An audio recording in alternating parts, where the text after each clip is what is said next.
నిజమైన ప్రభు మీద మీరు విశ్వాసం కలిగి ఉంటే మీకున్న విశ్వాసం బట్టి మీరు సువర్ణం వల్ల బయటికి వస్తారు.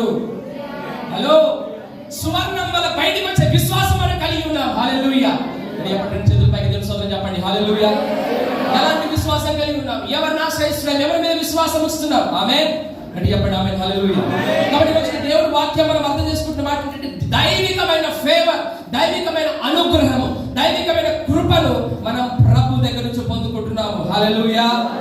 చెప్పండి. హల్లెలూయా. కాబట్టి ఇక్కడ వాక్యం రాయబడిన మాట చూడండి.